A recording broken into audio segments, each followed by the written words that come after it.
Shalom, Tuhan Yesus Kristus selalu baik dalam kehidupan kita. Setiap orang yang sungguh-sungguh mau dekat kepada Tuhan adalah mereka yang sungguh-sungguh ingin merasakan pertolongan Tuhan, ingin mengalami campur tangan Tuhan, ingin mengalami pemulihan yang ajaib dari Tuhan. Jadi pada saat ini hendaklah kita terus dan tambah giat untuk membawa diri makin hari makin dekat dengan Tuhan. Puji Tuhan.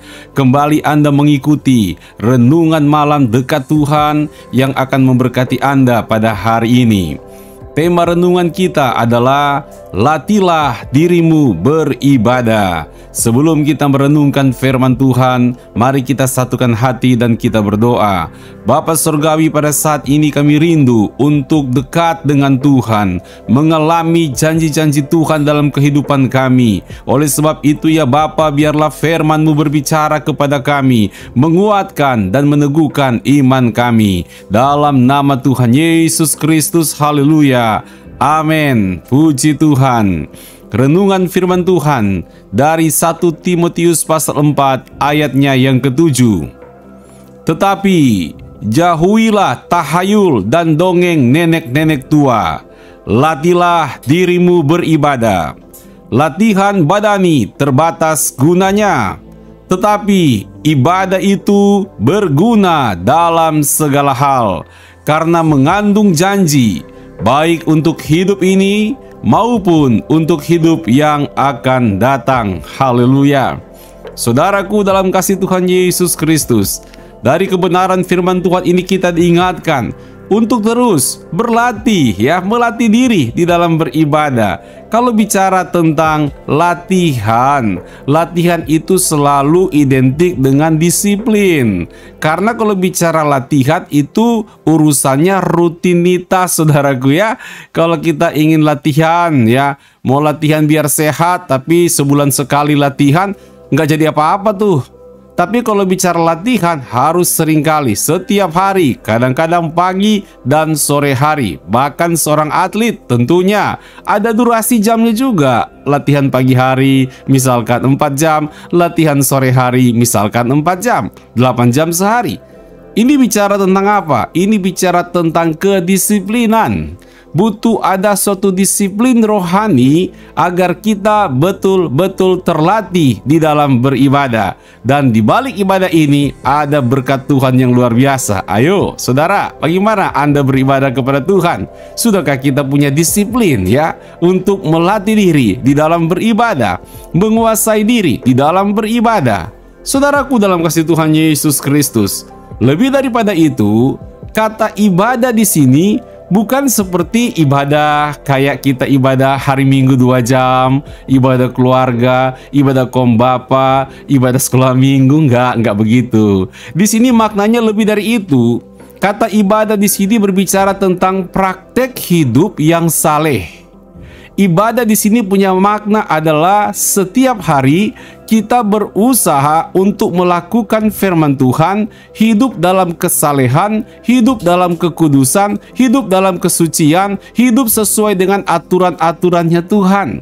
Itulah makna ibadah yang dimaksudkan dari ayat firman Tuhan yang kita renungkan saat ini. Dan untuk melakukan firman Allah, untuk menjadi orang yang saleh, mengikuti kaidah-kaidah Tuhan, mengikuti norma-norma firman Tuhan, mempraktikkan firman Tuhan, hidup dalam kebenaran dan kesucian, itu bukan hanya lagi suka kita bikin, lagi nggak suka kita nggak bikin, tetapi harus bicara tentang rutinitas, continue. Setiap hari kita melatih untuk melakukannya. Nah saudara, kalau demikian, apa manfaatnya? Sehingga harus serius untuk memperhatikan kesalehan hidup kita di mata Tuhan. Kita akan belajar mengapa kita perlu melatih diri untuk beribadah.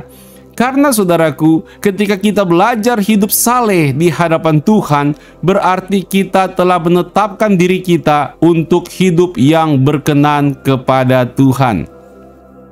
Hidup yang menyenengin hati Tuhan. Hidup yang menyukakan hati Tuhan.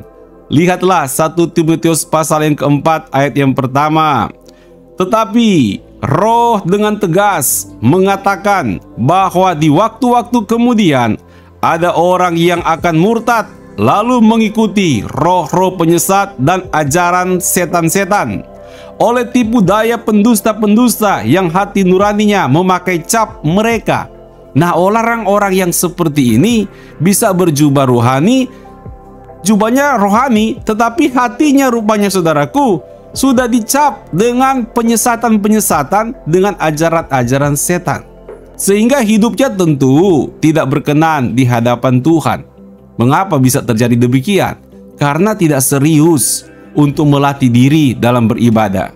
Tidak serius untuk mau berkata, Tuhan, aku mau komitmen, mau sungguh-sungguh. Kalau Tuhan bilang boleh, boleh. Kalau Tuhan bilang nggak boleh, nggak boleh. Kalau Tuhan bilang ya, ya. Kalau Tuhan bilang tidak, tidak. Jadi memang serius sungguh-sungguh lakukan firman, mempraktekkan firman, hidup dalam kekudusan dan kebenaran di mata Tuhan. Kalau tidak demikian, kita tidak akan berkenan di hadapan Tuhan. Oleh sebab itu, saudaraku, ketika kita melatih diri beribadah, melatih diri hidup saleh di mata Tuhan, saya percaya engkau sedang mengatur diri untuk berkenan di hadapan Tuhan. Dan tentu tidak akan sia-sia kehidupan kita yang berkenan di mata Tuhan. Mengapa demikian? Karena orang yang melatih diri beribadah, mendapatkan kehidupan yang berkenan di mata Tuhan, maka merekalah yang akan mengalami janji-janji Tuhan. Ada banyak janji-janji Tuhan. Bahkan Alkitab disebut sebagai kitab PL, kitab perjanjian lama, dan kitab-kitab perjanjian baru. Semuanya perjanjian, saudaraku, ya. Nggak ada yang nggak janji, semuanya perjanjian. Bagaimana kita bisa mengalaminya? Tentu dengan kita mengatur diri, sungguh-sungguh mau hidup menjadi orang yang saleh di mata Tuhan, orang yang mau mempraktekkan kebenaran firman Tuhan.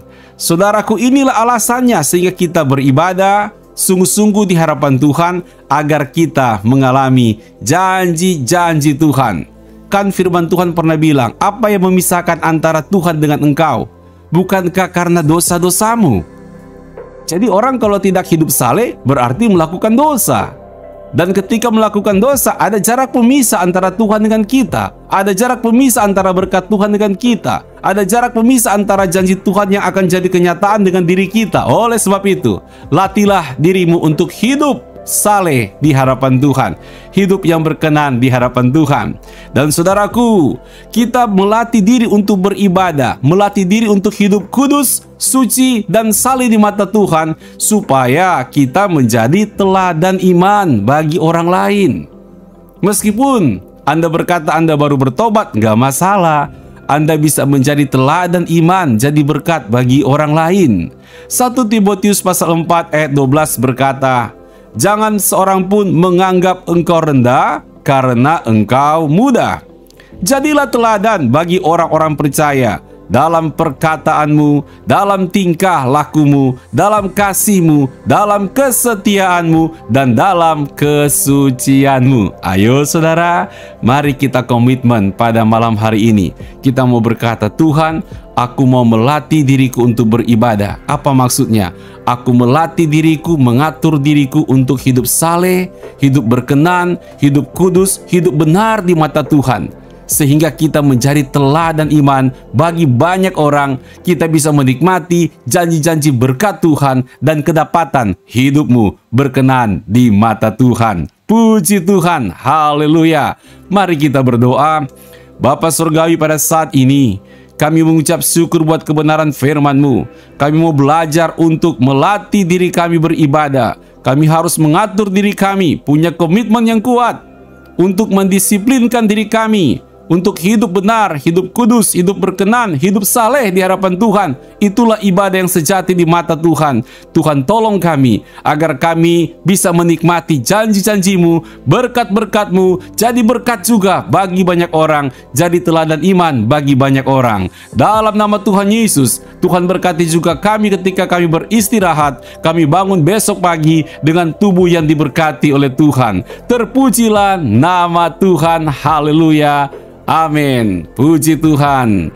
Terima kasih sahabat dekat Tuhan, Anda telah mengikuti renungan malam dekat Tuhan. Ayo buka dirimu untuk menerima berkat-berkat Tuhan dan hidup menjadi berkat bagi banyak orang. Kita akan bertemu kembali besok malam. Selamat beristirahat. Tuhan Yesus memberkati. Shalom.